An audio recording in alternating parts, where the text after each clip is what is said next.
Internet, you are now listening to the Free Lunch Podcast. This is your man, Premium Pete. Yeah, I'm calling from Brooklyn, and I'm letting you know that you're tuned right in. Don't go nowhere. The place to be is right here. Listen to the Free Lunch Podcast. Cheers. Yeah.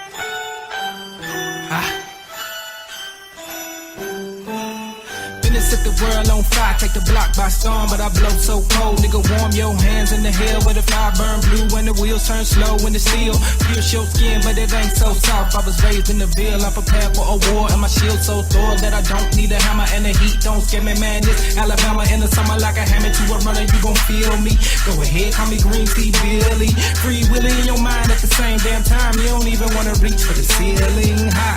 Listen, man, I'm the truth, won't lie. That's why I tell you put your hand to the sky. We can live for the moment, screaming out omens like the roof on fire. Finna set the world on fire. Finna set the world on fire. Finna set the world on fire. Finna set the world on fire. I am your boy Type, one half of the Free Lunch Podcast duo.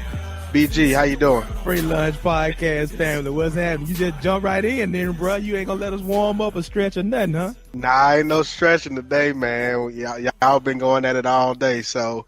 And plus, we got a guest who I really want to get as much out of him as possible because BG, when I was doing my research, just his story and just reading up on him and learning more about him, it kind of took me to Jay-Z line. I'm Che Guevara with bling on. I'm complex. It might be the best compliment I've ever received in my whole life. You know, a lot of irons in the fire. You can't put it in a box. So you right when you hit us with that Jay-Z line. I mean, I was just reading about him, and it just reminds me so much of kind of where we are in our career. And also, it kind of made me think of BG. Y'all say this on Retroscope Podcast. I actually think you say this. Where race, what'd you say? Where culture, creativity, and conversation come together. That's exactly what's going to happen on today's show.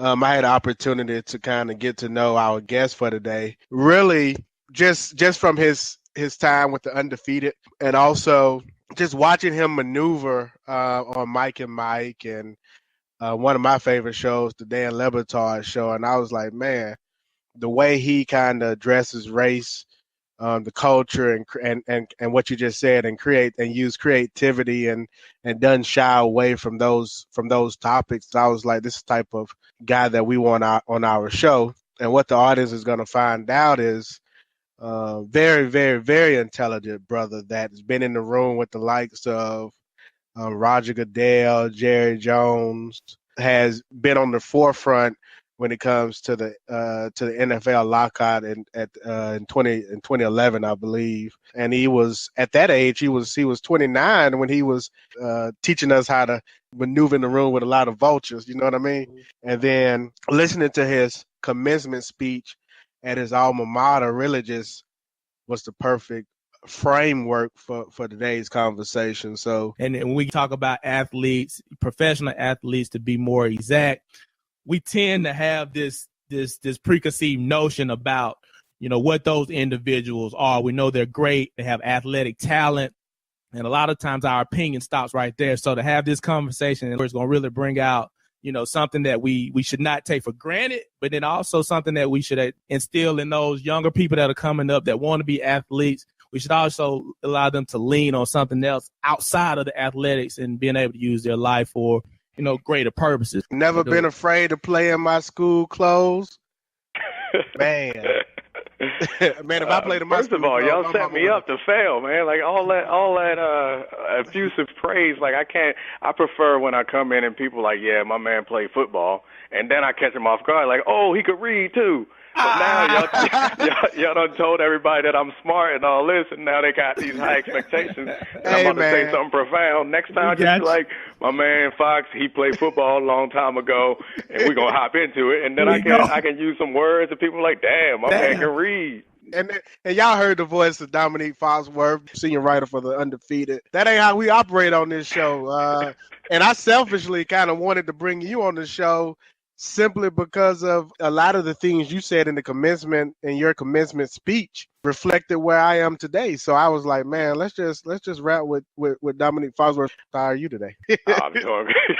I'm doing great. Thanks for having me. Yeah, one thing I think that I'm looking forward to is podcasts like this one. I feel like there aren't a lot of mediums that allow you to have a kind of honest and vulnerable conversation, especially for black men. And so I'm looking forward to that because I think as I've gotten older and gotten more like secure in who I am as a black man especially, but just as a man, like I feel like that's one of the things that I'm proudest of is like having the confidence to like be honest about the things that I'm insecure about and be honest about the things that like make me nervous and the things that worry me, because I know it's cliche to say like if it could only help one person, because I try to stay away from cliches, but I do think like I wish when I was 16 I could hear somebody or see somebody, a black man who was confident enough to say like, yeah, I'm scared sometimes and like right. Yeah, I'm not 100% confident all the time, and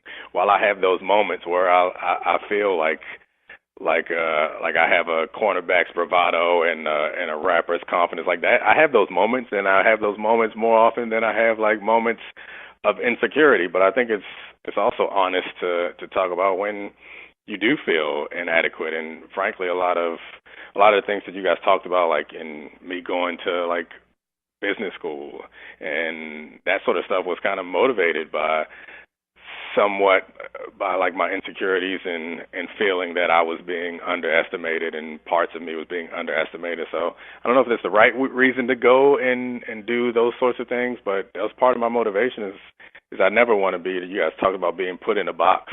I never wanted to be just thought of as one thing, and it's been fun being or trying to be everything, but it certainly is difficult. Sorry, I didn't mean to hijack it, but you guys said a lot of stuff that really resonated with me, and I just wanted to throw a quick cosign. No, that's exactly what we do on this podcast. But for what you've been doing post NFL, it's kind of, for me, the main point of this particular interview. So can you kind of just paint the picture of growing up and even share with our audience what it was like growing up in the Maryland area? My dad was in the military, so we moved around a little bit, but I spent most of my time in Baltimore County, grew up in Randallstown, Maryland, and it was, I don't remember, actually it was, I remember when I first kind of decided I wanted to play football, and my father, I've told this story before too, but my father, it was just like a random conversation, and I never forget it. We were living in Indianapolis at the time, and I went to kindergarten and first grade there, and other than that, we lived in Baltimore. But he asked me what I wanted to be when I grow up, and I was in the first grade, and I said a professional football player. And I mean, like all boys that age, or a lot of boys that age, say that sort of thing. And my dad took it very seriously and was like, all right, well, whenever you set a goal, like you should do one thing to get you closer to that goal every day. It doesn't have to be big, but it should always do one thing to get you closer to that goal. So that night, I like stuck my feet underneath my bed and did sit-ups. Then like for hours on end until I like threw up and like things were coming out of all types of holes, and it was like my stomach hurt and it was a mess. And I remember that same night I couldn't like get myself together. My dad then gave me a lesson in moderation. Like you gotta be able to control yourself and understand that you can't get it all in one day. So like at the time I didn't think much of it, but like once I got older I realized that I kind of always thought that like, well, my dad believed in me from day one, but in actuality what he was doing was like he was using that as an opportunity to teach me about like setting goals and working towards them. Like there's no way that at 6 years old he was like, oh yeah, he's gonna go to the NFL, so let me help him prepare. That's not what he was trying to do, and that kind of stuck with me. And I think like that, no matter what I would have ended up doing, like that whole little process and that learning experience, and it was like a one little thing, and you just never know what kids pick up and how it impacts them. But I don't know. I think that's something that, I know that's something that I've always thought of in every kind of goal that I've set in my life. It's like you do something, and no matter how small it is, You do something every day. Like, it should be at the forefront of your mind. And also, like, you can't win the Super Bowl in one day, to use a football cliche. So that's kind of one of the stories that stands out from my childhood. And then so we lived most of the time in Maryland and playing football. Like, I was always on the small end.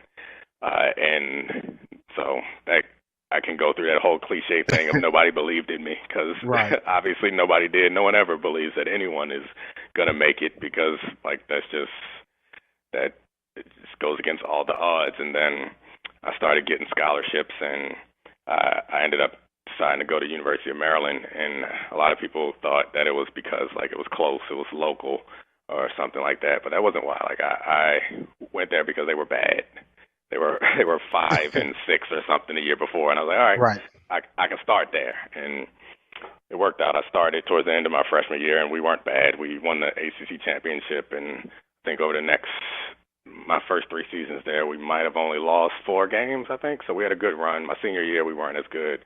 And then I got drafted. You got to throw all ACC honors. Oh yeah.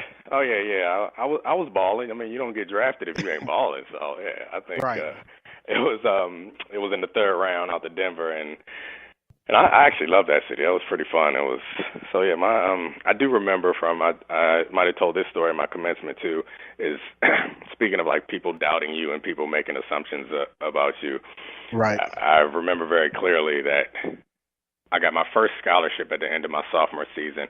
It was from Duke, and they're okay at football now, but they were terrible back then. And my social studies teacher asked me to stay after school one time. I stayed, and she sat me down and was like, look, you need to hurry up and take this Duke scholarship, because you're not going to get an NFL. You're not going to get no more scholarships. And, like, you don't have the academics to get into a school like Duke anyway, so you need to hurry up and take this before they take it back. And I was like, all right, thanks. And I just left, like more sad than angry. But it was like I think her heart was in the right place. Like, she thought she was giving some prudent advice, but, like, don't get in the way. Yeah, like, don't try to. And I mean, I don't know. Like I said, I think her heart was in the right place. But it's just interesting what people think. It's like, don't put your, like, loser mentality on me. Like, I don't need that. I'm gonna be all right. I'm gonna shoot for what I shoot for, and I'm either get there or I'm not. But I'm not about to sell myself short because I have fear of failure like that, or fear that somebody's gonna back out on me. Like, that really bothered me. Actually, the school that I went to wasn't my home school, and my parents were not interested in having me go to Randallstown, which anybody who's from the Baltimore area would understand why. It's not a great school, so I went to, like, a magnet school, and that school had before I got there, their football program was 2 years old, so I was mad because, like, I was a football player. Why the hell am I going to a school that football team is, like, awful, like, won no games? And so, like, it worked. All that stuff worked out, obviously, and I had my freshman year English teacher. By the time I was a senior and I accepted my scholarship to Maryland, she was upset because she said that she thought I didn't deserve it. And I don't know. That's another thing that stood out in my mind. It's like, I'm using what I got to get where I can go. And, like, obviously now I should find her. I remember her name. I won't put her on blast on the podcast, but she know who she is. Shout out. Shout out. You talked about being 5 and having a dream of being in the NFL. I heard you saying somewhere in one of your interviews that you also had, like, this other dream that you were combining with being a NFL player. Yeah, so this was, I guess it was in 2nd grade. We had to do, like, self-portraits in 2nd grade, and my parents still have it. And we're supposed to draw, like, a picture of who we were going to be when we grew up. So I drew a guy who was a pediatrician and a football player. So I was going to be a professional football player, and, like, 2nd grade me thought I was going to be a professional football player and a part-time pediatrician. And I also was going to be married to a supermodel. All this is in the picture. There's, like, this really crudely drawn woman in a dress next to me and like a sports car behind me. Like, it's the funniest thing ever. But yeah, I mean, even from that age, I was not interested in being just a football player. And again, like, this kind of goes back to somewhat insecurity. Is like, I, like, need to be better than people, and that's probably a problem, but it's worked out for me. But I never wanted to be in the classroom, like, not able to answer the questions. Like, I dealt with, like, in middle school some, you know how people are like, well, you talk white. Like, I dealt with that, and luckily I was good at football, so, like, I was still in with the cool crowd because I was a good athlete. But, like, I dealt with some of that, but it didn't bother me because, like, it wasn't, at no point was it cool, did it feel cool to me to, like, not know. And, like, that whole thing that I guess, like, exists, especially in the black community, where, like, not knowing is kind of cool. Like, that never really set in with me. And I don't know, I just competitive nature in me. Like, you're not going to be smarter than me. You're not going to be faster than me. You're not going to be stronger than me. You're damn sure not going to be handsomer than me. Like, none of that. I'm not going to let none of that slide. Competition brings out the best in everybody. You spoke on something that I'm sure we're going to bring up when we get to those negotiations with the NFL. But about studying, you said this in one of your interviews. You would study some of the business aspects of the different articles you were reading or what have you to help with the negotiation. But I guess the question I had was, what growing up, what was the environment like in your household when it comes to education? Yeah, my parents were. I mean, they weren't like super strict, and to be honest with you, like, I wasn't like an amazing student. Like, I was a good student, but the environment was like very kind of supportive, and it wasn't like get straight A's. It was like do your best, and I definitely got like C's on my report card. It wasn't like completely uncommon, but I think mostly like B's and A's. So like when my teacher said that you wouldn't have gotten into Duke otherwise, like, she was right. I was not getting into Duke with the grades that I had. Like, I didn't have those type of grades. I wasn't perfect score on SAT, but I mean, I was competitive, and I mean, I guess there are different ways to measure intelligence, and I get into this with people all the time who make these assumptions about football players not being smart, and because of the way that they talk. But like, being intelligent is different than being like knowledgeable or being so like, you can know a bunch of stuff. That means you got a good memory. But can you process information? Like, being a football player, like, you can process a lot of information and react very quickly. Like, that's a form of intelligence that I feel like often gets underappreciated. So like, while the only metric that we have for like measuring intelligence is like your grades and your SAT, I feel like that is it's just a flawed way of going about it. And I mean, it's very easy to go through history and find successful people who have not been great students. But like, that also makes me think of like all the people who could have been more successful that had their paths cut short because people made assumptions about them based on their grades. Like, they assume that they aren't capable of this or aren't capable of that. In actuality, maybe that's not their thing. Maybe memorizing stuff and regurgitating it is not their thing. Yeah, I talk about this a lot, especially where I work at. I mean, BG, I may even mention this to you about this idea of my porch theology. I talk about how, we're from the South, so, our grandparents and our elders may not have gone out to college, but they were some intelligent people because of a number of the invention things that they were able to do. So just because you have a degree and you're able to your point, memorize a lot of things doesn't really define your intellect or how intelligent you are.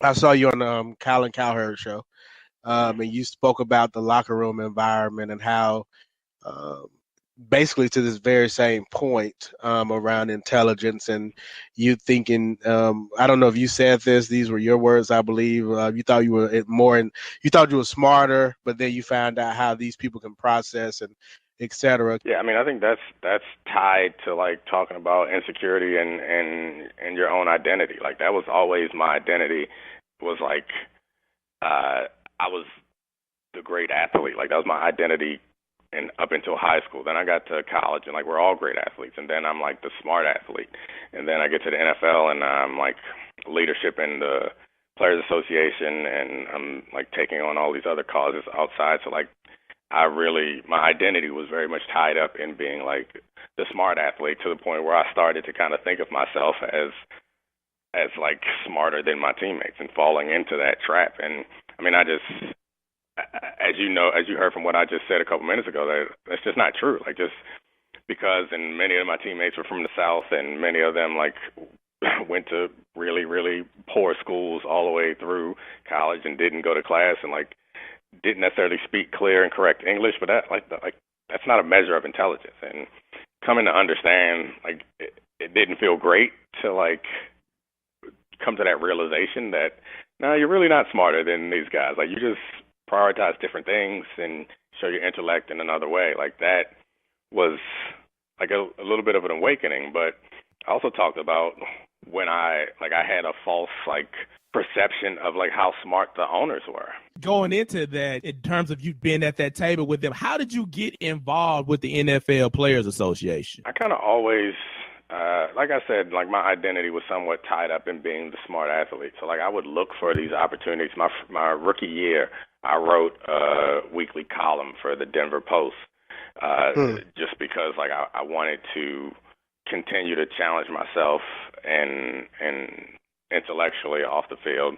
And Rod Smith, who's like an all-time great receiver for the Broncos, he was the player rep at the time, and he kind of recognized that I had an interest in like intellectual pursuits. So he pulled me aside. He was the rep, and you have a rep and an alternate. He pulled me aside, and actually didn't even pull me aside. We were in the meeting. He was like, Fox is the alternate.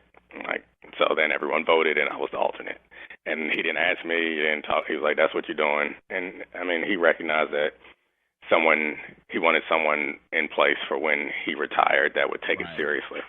And so then I went down to, I was spent 1 year as an alternate, and then we did the annual meeting, and the executive committee is the next level up. It's like 10 vice presidents of the union. And my first time I guess it was my second time at the meeting, we had an election and we got down. So someone nominated me to be on the executive committee. I didn't think I was going to make it because I was in my third year, and the executive committee was made up of like Pro Bowlers and 7, 8, 9, 10-year guys. And so at the end, at the very last ballot, they give a chance for everyone to give a speech, I think it's like a 3-minute speech. And so I tried to kind of political and strategic. I tried to turn my weakness into an asset and said, like, look, you got 9 guys up there, and they're all in their 8th, 9th, 10th year. They're all Pro Bowlers, and they all were like high draft picks. And I was like, this body is supposed to represent the players, and you guys are only representing one player. I think that the benefit of adding one more guy like that or the benefit of adding a guy who was a third-round pick who is not like necessarily a starter, at least I wasn't at that time, and a guy who is just getting into the league. I was in my second year. The benefit of adding that voice is much bigger than the benefit of adding someone else who speaks for this body. So I try to flip it on them, and it worked. So Politic them. Just for the sake of clarity, does each team have 2 reps that attend these sessions, or? Yep. Every team has 2 reps, and then of those guys, they elect the executive committee, which is 10 guys, and then on that group there's one president. Well, let me ask you this. I know in the game of football, depending on your position, in your case, you were a cornerback, you have mentors and that'll bring you along. What about on that side of the house, the NFLPA? Yeah. Was Rob kind of your mentor that kind of helped to mold you into becoming really involved and active in the PA? Yeah, I mean, I think that he was, like, frankly, at the time, Troy Vincent looked out for me some, and like on the field stuff, like I was fortunate enough to go play with Champ at corner, and so on the field stuff, Champ, like he and I talked to him a couple months ago. He and I are still very close. He looked out for me like on and off the field around Denver, which was the biggest blessing, like one of the biggest blessings of my career, just as far as like learning and understanding how to play, and also having a good time, because when you are a third round pick, your money is not like that. But when your closest friend is Champ Bailey, I tell you a quick little story about that. So we went to my rookie year. We were 13-3, or we were 12-3, and we had our last game in San Diego. And so we played in San Diego, we won, and then we won the division championship that night. And so Champ went up to the coach and was like, I'm not gonna fly back with the team, and he was like, and Fox is gonna come with me. So the rest of the team got on the charter from San Diego, went back to Denver, and me and Champ went from the stadium in San Diego to a private jet. From there to Vegas, and the game was on the 31st of December. So we land in Vegas just before New Year's hit. Limo picks us up from the private airport and takes us right to like a rooftop at Tao, I think it was a club, just before the fireworks go off. And it was back when, I just tell you how old I am, it was back when Britney Spears was still popping. So it was like the table next to us was Britney Spears. And what was it? Lisa Ray was a couple tables away, and I was just like, man, wow. I was like, this is living. I ain't pay 1 red cent. We got on that private jet. They had a shrimp cocktail waiting for us. I was like, man, a year before I was a college student eating hot dogs, but it all went fast. And my man Champ looked out for me then, and he still does today. Were you politicking that day to get for him to go speak to the coach and get you on that jet, or was this all him? I didn't even know that was an option, bro. Like I didn't know you could not fly back with the team. Like I was just he just came. He didn't even ask me if I wanted to. He knew the deal. Back then I was single. He just came to me. I was like, we're not getting on the bus. I was like, all right. Okay. That's what I was just wondering if he was like, hey man, I mean, like, you know how it is people they hit a rumble and say, man, I'm not flying back with the team. I'm going to Vegas, and I would have been like, you got me. I didn't have to. He was low key though. Like I don't know that anybody even noticed that we wasn't going. Like he ain't say nothing to nobody. He was a quiet dude. He's like, we're not getting on that. I was like, okay. We might argue. Next thing I knew, I was on a jet that had about 6 seats, and then we was on a rooftop watching fireworks with Britney Spears. I was like, okay. Yep. It don't get no better than that. I kind of interrupted you when we were talking about these meetings. You mentioned that you got selected for the executive board.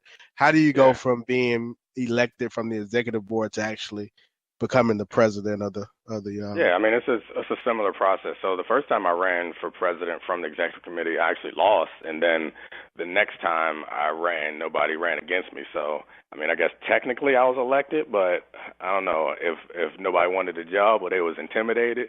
Either way, it didn't matter. But I became president of the Players Association, but that actually didn't happen until after the negotiations. I was on the executive committee during the negotiations. Okay.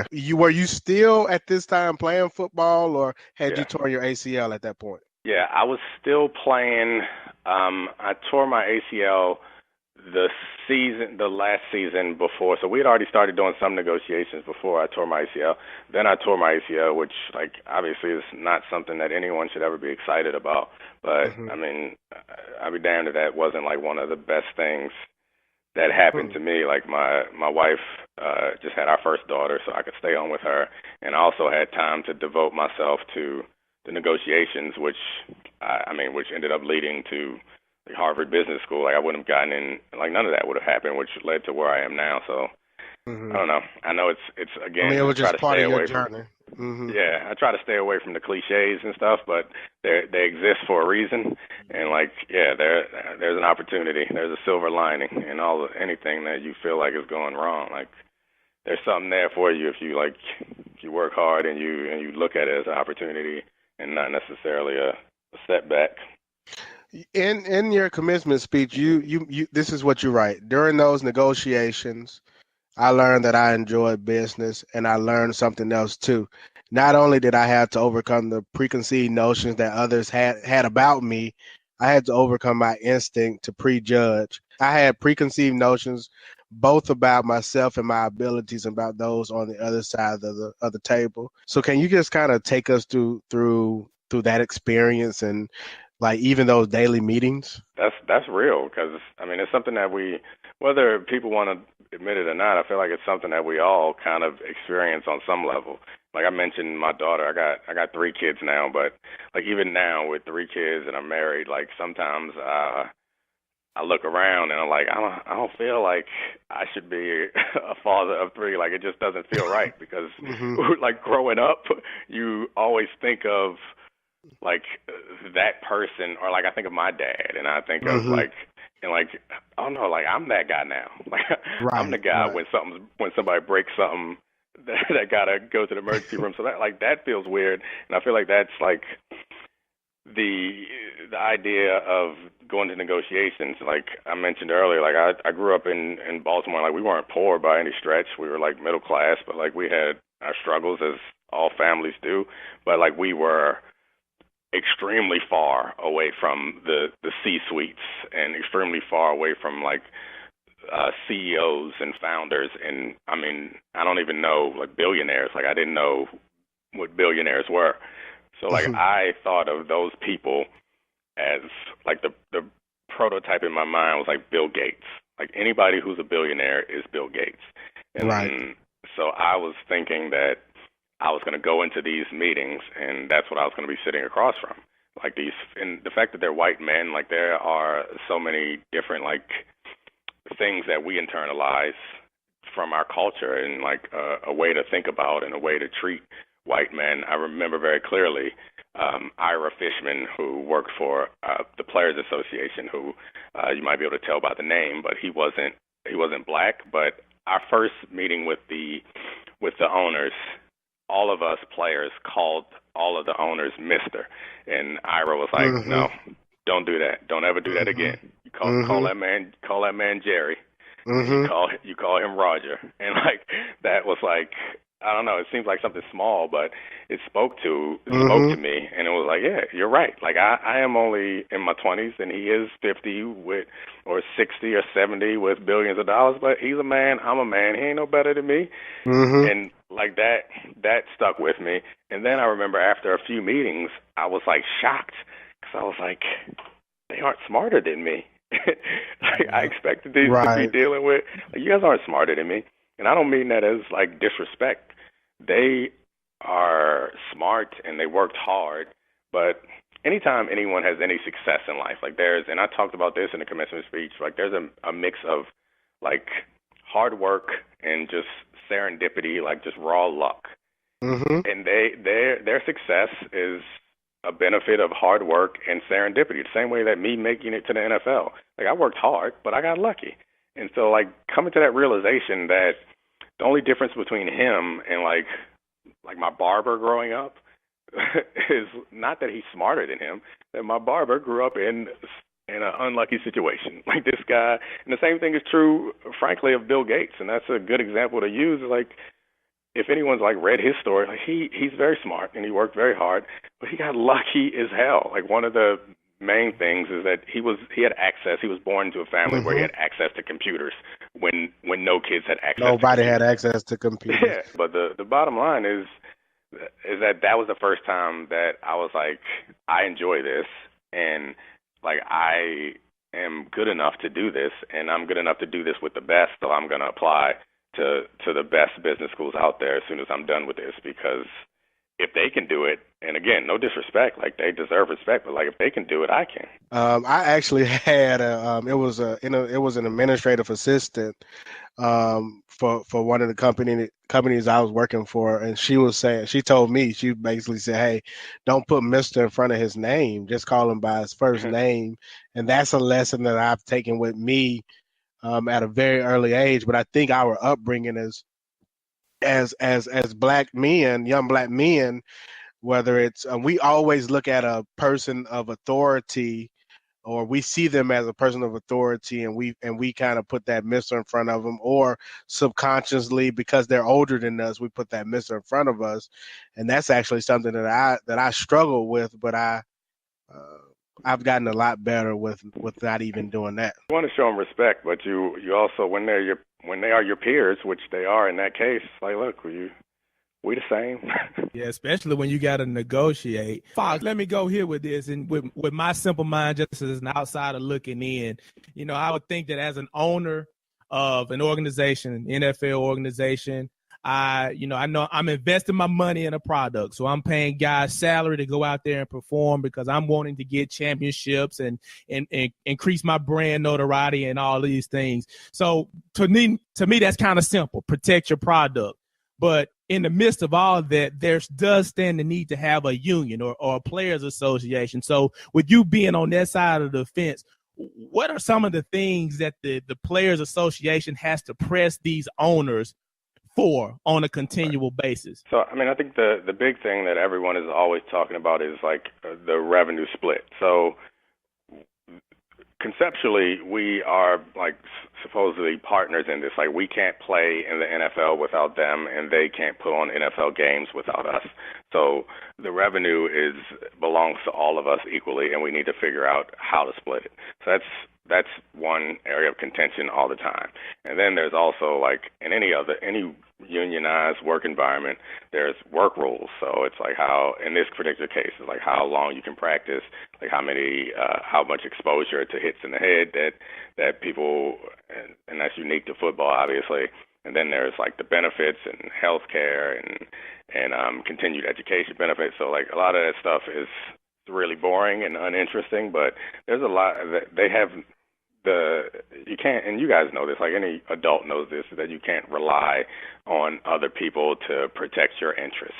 So not that they're malicious necessarily, but they don't care.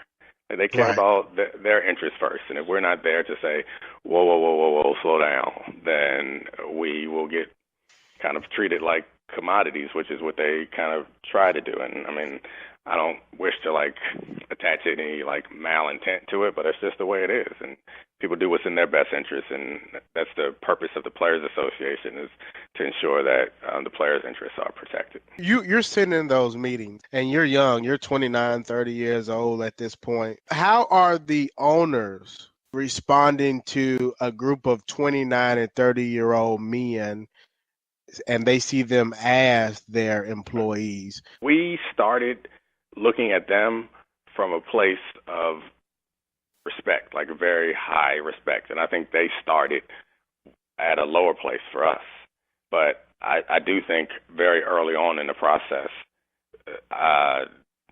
we kind of earned their respect. And like it's sad to think about that they kind of started with respect. But I mean, I guess that's somewhat a microcosm for our society. And you think about black men versus like absolutely society. So like we have to do a ton to earn their respect, but they started in a place where we already respected them. But I think it didn't take them very long to realize that if you don't respect us, we won't have football. And like, this is something that you want. So, and I also think that we were prepared and we took it seriously. And I talked about how the night before negotiations, I would be reading and studying and trying to teach myself these like business principles and theories, so that when they were, because the first one I went to, they were talking about, they're using like very basic like business jargon, and I didn't understand it. Right. And so I was quiet. And that's like, you're not going to get anybody's respect if you don't like, you don't know what the hell you're talking about. So I think that we went to that place, or we prepared in a way that showed them that we were to be taken seriously. And we had something that they wanted, frankly. So at some point, they're going to have to kind of fall in line and negotiate in good faith with respect. So I don't know. I think we did have to travel a great distance to get their respect, unfortunately. But I think at the end of the day, we got it. I mean, I actually had one of my recommendations for business school, Robert Kraft wrote it. Like I think that separate from football, we got to a place where we had like a mutual respect for each other. We don't have to get into Article 46. We don't have to get into we don't have to get into practices and all that kind of stuff. But I am interested in a relationship between a Maurice Smith and Roger Goodell versus a Gene Upshaw and Tagliabue. Right. Why are these two individuals so far apart? And does race play a part in that? And I hate to use that, but no. Okay. So like one thing that, I mean, I'm sure from reading and listening to some things I said, you might understand that I think race plays a part in everything.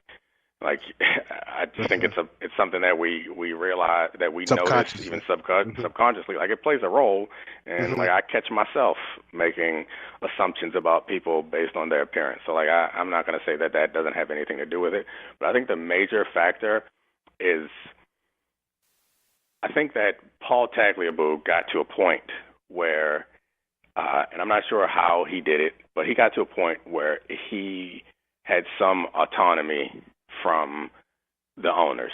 And like the commissioner is voted into his position, so it's very much like politics, in that you have constituencies. And so like in the ownership group, there are constituencies of owners who have similar interests.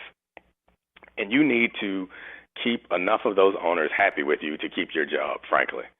And I think Paul got to a point where he was secure in his job and he wasn't going to lose it, which allowed him to work with Gene in a way that is frankly uncommon for relationships between labor and management. And I think that, and I think it got, well, not I think, I know that it got to a point where some of the owners didn't like it, and they felt that Paul was kind of working independently. And so in March is Roger Goodell, the guy who they feel like they can influence. And I think that's part of the problem, is that Roger is still kind of behaving as if he's in a probationary period where he's trying to please all these constituencies. And I think that puts him in a position where he can't necessarily act in a way that would engender any sort of like reasonably kind relationship, because so if you think about it, all the different constituencies of owners have different things that they are mad at the players about. So back when Paul was executive director, like he could pick the ones that he also thought were important and kind of go to Gene, like, all right, this is the one thing that we need fixed. And Gene would do the same thing and go to Paul and be like, this is the one thing that we need fixed, and they would figure it out. Now it's like a group of 3 owners goes to Roger and says, we need this fixed. And he's like, all right, I'm going to go fight the players on that. Then 3 more owners like, we need this fixed. I'm going to go fight the players on that.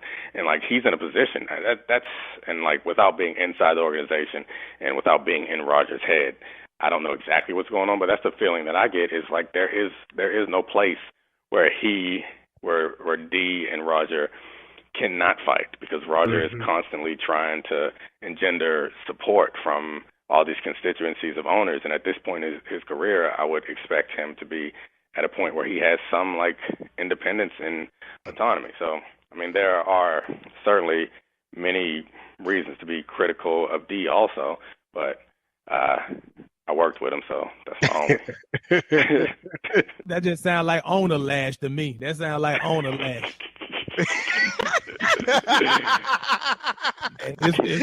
You gonna give us a Van Jones rant? That just sounds like an all-out owner lash. They didn't like what Tagliabue was able to do with the players, so they had the owner lash. It was an owner lash. You're right. I'm going to have to steal that. Thank you for even sharing that a little bit. Not getting too deep into the NBA PA and the role you played there, but was that a low point in your career for you? No, not really. Like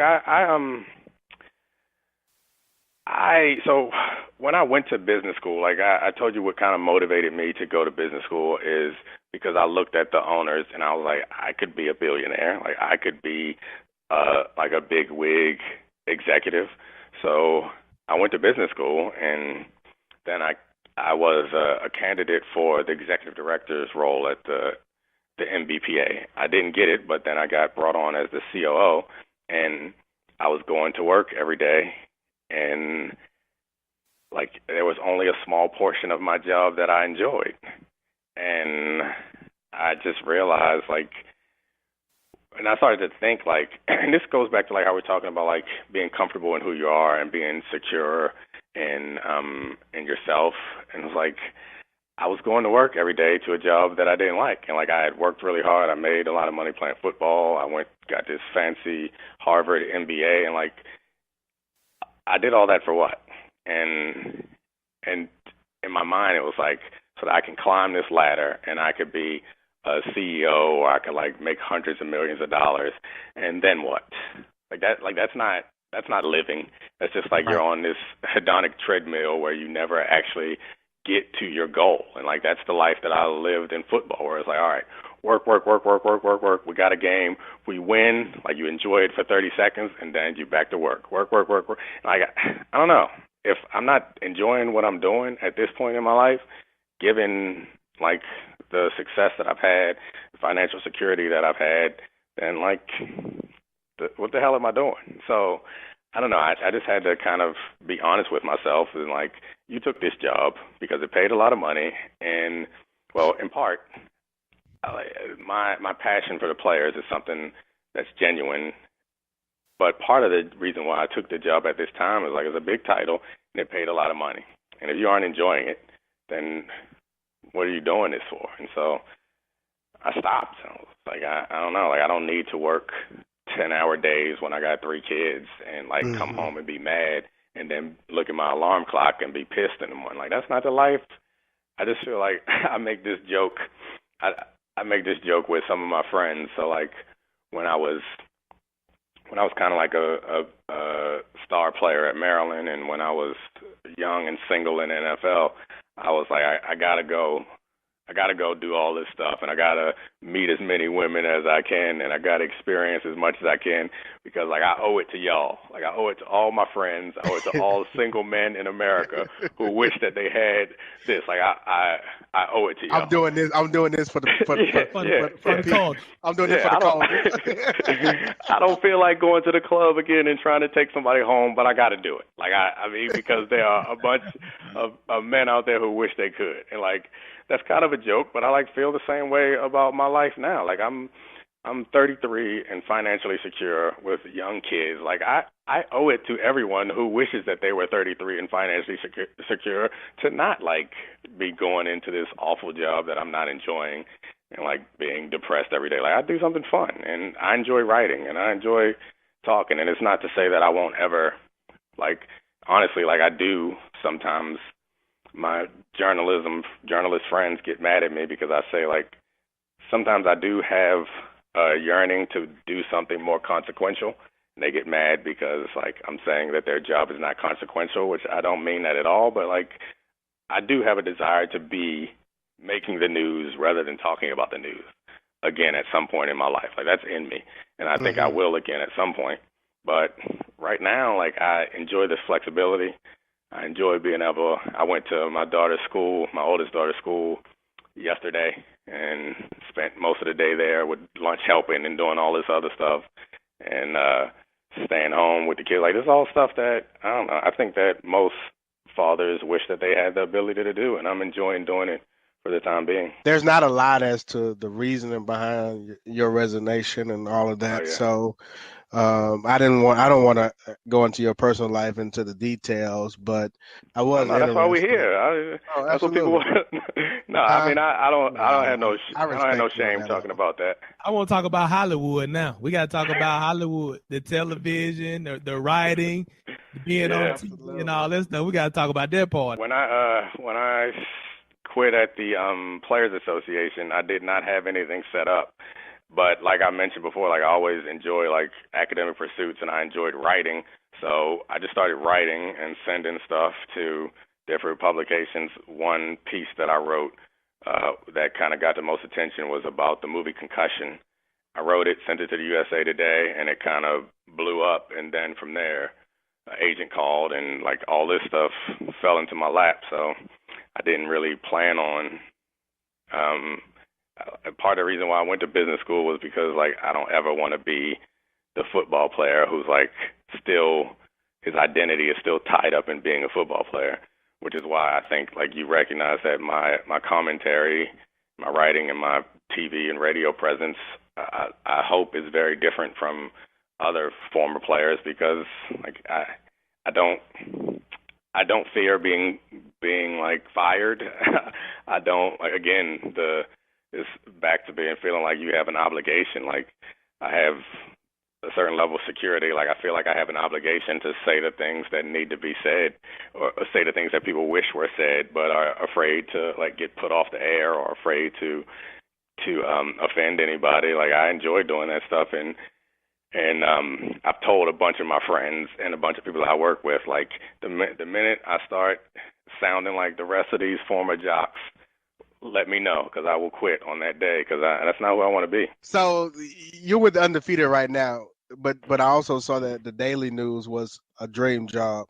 Does the Undefeated meet that niche? Oh, no. I like, back when I was a player, the question they would always ask, like, if you weren't doing this, what would you do? And I would always say that, like, I would love to be a writer on the Daily Show. Gotcha. And, okay. Yeah. So, like, this definitely. So, like, we do this thing called Practice Squad. Yeah, absolutely. I'm familiar with the Practice Squad. I mean, I was joking with the guys that I do that with today about how it's not always great. Most of the time it's good, but it's never bad, and it's always fun. So, like, it's fun to, like, and again, this all goes back to, like, having confidence. Like, I put some stuff out there that's just flat embarrassing and silly, but, like, I'm who I am. I'm happy with who I am. I'm happy with what I've done with my life, and, like, I feel comfortable doing that. And we try to do things that are smart and funny, and again, very different. So, like, I enjoy doing that, and the Undefeated has been perfect because I do deep dives into football, and then I'll write a piece about how black babies were fed to alligators in the 1800s in Florida. Like, there were, like, Undefeated is the only place I feel like would allow a person to, like, do football analysis and do deep historical reporting, and then also dress up in costumes and do super stupid videos about shout out to Coach Earl. Coach Earl is everybody's favorite, except for my bosses. they don't like Coach Earl. They hate Coach Earl, but again, I respect them because they let me put it up, and everybody else loves Coach Earl, but they hate Coach Earl. Well, I appreciate that they let me put them out there. Hey, I'm in DC, so next time y'all need a practice squad participant, I'm there. Just tell me where to meet up. Don't play with me. I will use you this week. No, I'm serious. Well, this week I'm serious. No. This week I'm at the SEC championship. This week I'm at the SEC championship. But right, well, hit me up next week. We're gonna find a way to use you. I love it. Oh, man. Oh, absolutely. I'm gonna meet y'all because I'm only here for a little bit while longer. You were a topic on First Take, and I actually agree with you. For the record, the Patriots are overrated, and their current 8-2 record does not truly reflect the team that they are. I agree with you. But you were a topic on First Take. This has been kind of crazy for me because, like I said, this was not something I was looking. It was like this media career was something I was actively trying to avoid. And so, like, the way that it's happened so fast. And so I thought you were talking about I was on First Take, or I wasn't on there, but they used me as a topic on First Take before when I said that Aaron Rodgers should say Black Lives Matter. Oh, I saw that too. And he should. Yeah, I mean, so that's a whole nother conversation we can get into some other time. But, like, it's been crazy to me because I was a fan of the Lebertard's radio show in Highly Questionable, in Bomani Jones, and, like, I mean, I wasn't like a religious listener to Mike and Mike, but, like, I'm very aware that they're, like, the most successful like sports morning show in the history of the world. So, like, the idea that a few months ago I quit my job without any plans and just started, like, kind of freelance writing. And I mean, not even freelance, because that might imply that you're getting paid. Just started writing stuff and sending it to people just for kicks. And, like, a few months later, I've, like, hosted Highly Questionable a couple times. I've been Absolutely. on Mike and Mike, like, 10 times. I'm a topic on First Take, and I'm writing like this. I don't know. I don't know what to say. Like, it's been a fast journey. It's been mind-blowing. But the funny thing about ESPN specifically is, at least maybe for me, maybe not for other people, but for me, it doesn't feel like sturdy at all, because you, like, look around and there are so many people there and so many talented people there, and then you, like, see when people leave the company, like, they just disappear and you never hear from them again, or it just doesn't. So I don't feel like I've arrived in any way. Mm-hmm. It just feels like any minute now there'll be some new flavor of the month. So I'm right now the flavor of the month, and my month is gone really long. I'm gonna try to keep this thing going for as long as I can, but it has been mind-blowingly fast, but I'm like very well aware that it could go away at any minute. Oh, absolutely. I am a huge fan of the Dan Le Batard show, and I listen to that show religiously. And when I heard you on that show, I was like, yeah, absolutely. Like you, and shout out to Roy. You stood up to Dan and all of, and everything that he does to Roy, and thank you for doing that for those that don't have a voice. You and me. So that was hilarious. The great thing about Dan is his response to that was to invite me on more. So like after I did that, then I was the host on the Highly Questionable, and then I got Highly Questionable again, and then they had me in studio. Like I feel like any other show in the country, their response to that would be like, get him out of here.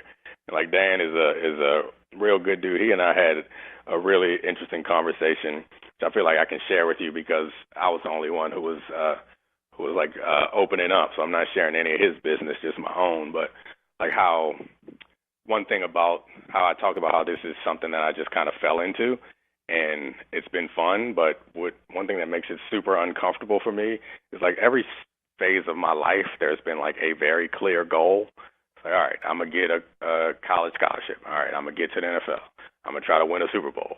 I'm gonna try to get in business school. I'm gonna graduate business school. Then at the MBPA, it was like, all right, we're gonna negotiate a good CBA. It's like very clear what I need to do. And now here, it's like I don't know what I want. And like things are falling into place, and I'm getting all these opportunities. And my agent's like, so like you may not get like a show or anything tomorrow, but you should start thinking about what it is you want out of this. And I'm like, I don't know. And it's like, I know it doesn't sound like anything that anyone should have any sympathy for me for, but it's like unsettling to be like, I don't know what I'm doing. You're an Aries like me, and we both navigate the same way. And I do the same thing. Whenever there's that unclarity moment, I get a little unease, and I understand and I feel it. I should be happy that everything's going well, but I mean, not that I'm not happy. I am happy, but it also feels that uncertainty. Like it's that uncertainty. Like, I don't know what I'm doing. I'm doing all this for what? For that paycheck. I'm not sending those back.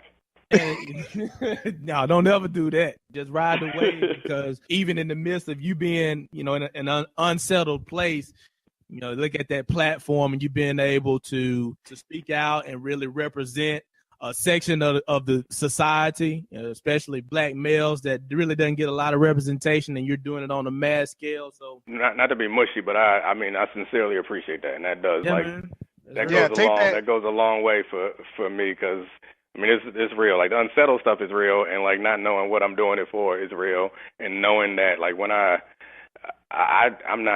the type of person who doesn't like read all the stuff that people write about me, and like the stuff that's like negative, like I try to take it to heart and see if there's anything positive in there. But like when there's positive stuff like that, I mean that's real. It makes me feel like what I'm doing is consequential, in the same way that I said like I want to leave this at some point and do something consequential. Like this is consequential if there are people out there who are receiving it the way that you are. So I appreciate it. You check a VAR with bling on. You complex. Hey, hey. So I got a few questions before we get up out of here.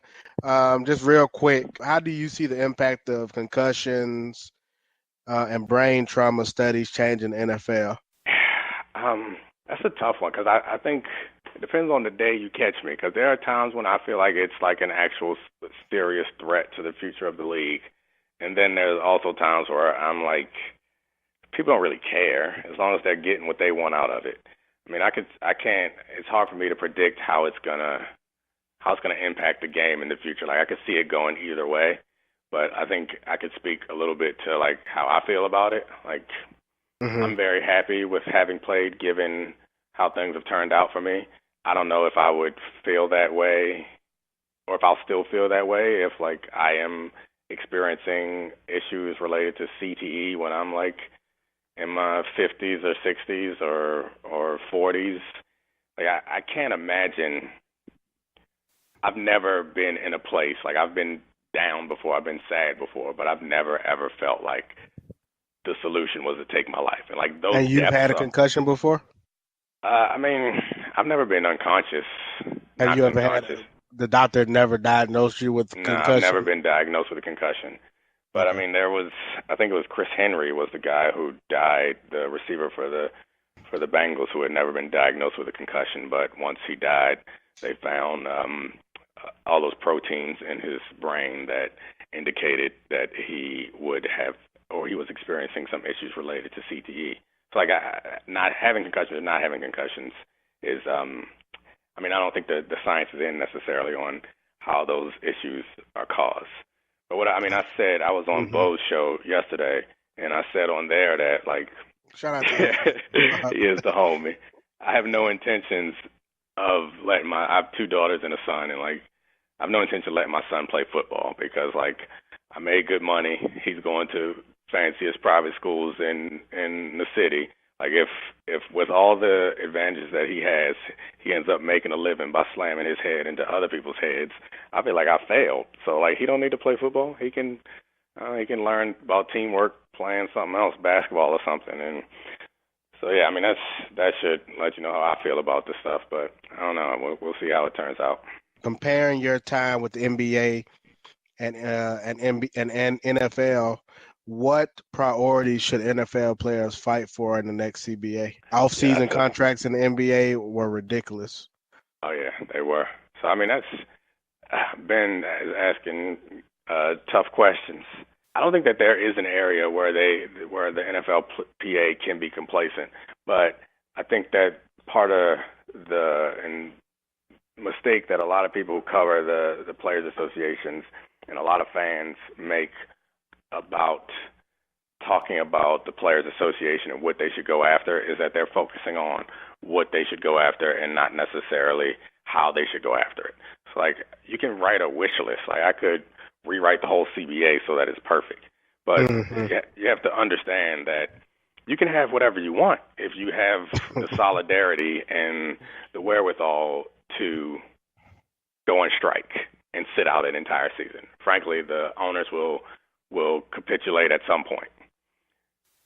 But given the state of the game, how likely is that to happen? Absolutely. That's what I was going to say. Yeah. So, like, it's hard for me to, and this is a whole nother show, but I've had this conversation with a lot of people, a lot of sports law. When I was up at business school, I would go over to the law school and talk to a few sports law professors over there about this because I have real questions about what's the purpose of a modern sports union.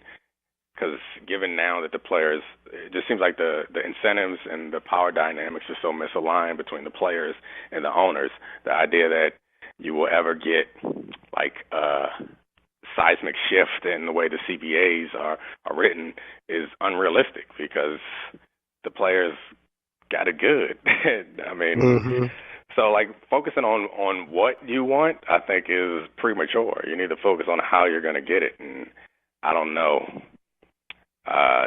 Short of, I don't know a strategy. Like we came up with some pretty unique strategies to create leverage against the league through legal means and through like lockout insurance. But the bottom line is, when it comes to the 11th hour, our guys are ready to miss checks. That's all it comes down to. That's what it comes down to. And every negotiation, you got the majority of the players are on the lower end of the spectrum versus those with those high contracts. So that's going to be hard to.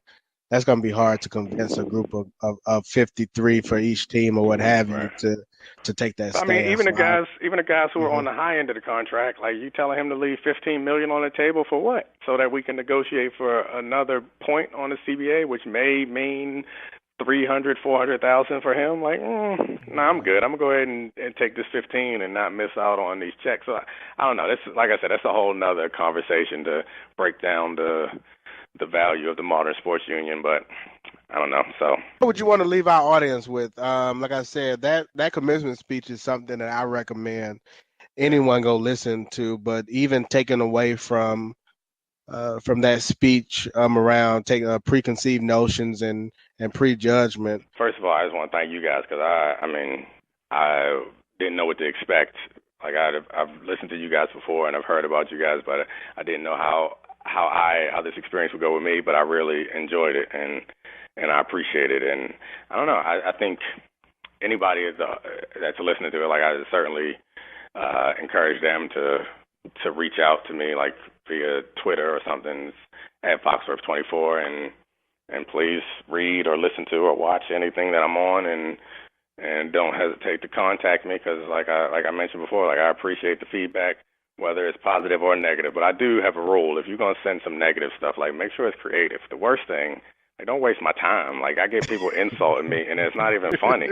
Just like it's like, you stupid. Like, all right, bro. Like, just wasted 3 seconds reading that. At least be funny or creative. Make up something so I can laugh and retweet you. But absolutely.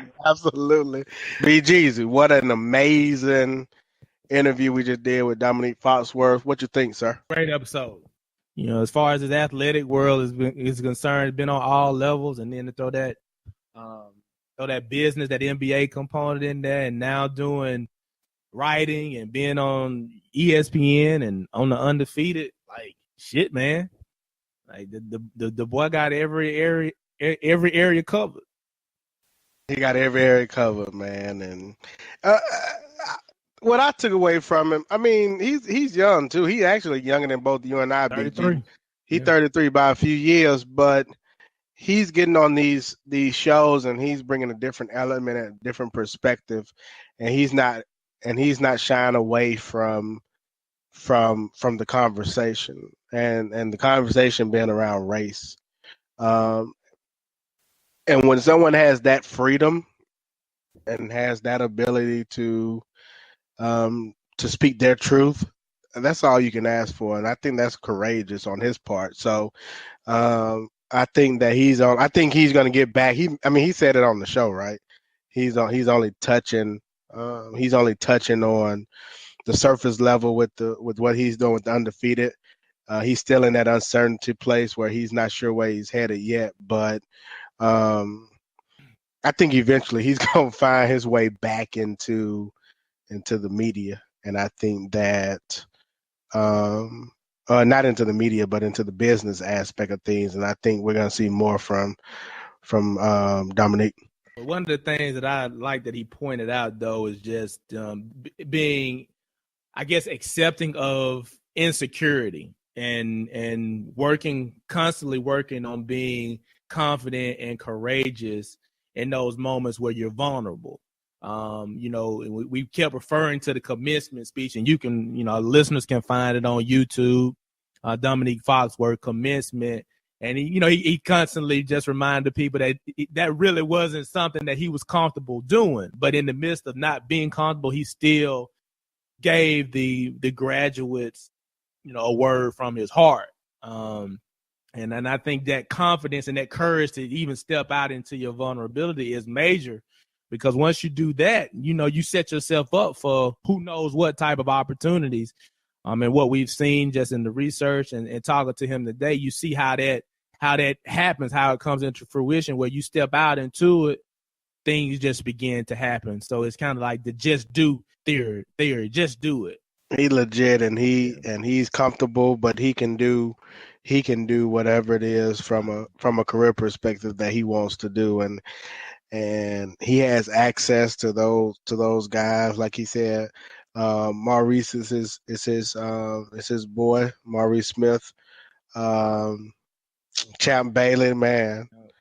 That's a story, but those experiences are invaluable and priceless, really, to be honest with you. So another good show, sir. Hope the fam got something out of it. So you all can check for Domonique Foxworth. Like we said, he's on the Undefeated.com. The Undefeated.com, where you can find some of his articles that he's written, and also his webisode series, Practice Squad. It's actually educational and funny all in the same time. I think they're like maybe 5 to 6 minutes long on average, but it's some good stuff on there. And you can catch him on Twitter. He's at Foxworth24. At Foxworth24. So hit him up. Check out some of the content and let him know what you think about it. Absolutely. How can the people reach us? Man, we are the Free Lunch Podcast, a member of the New South Movement Podcast Network, available on iTunes and SoundCloud. Just search New South Movement and you will find us.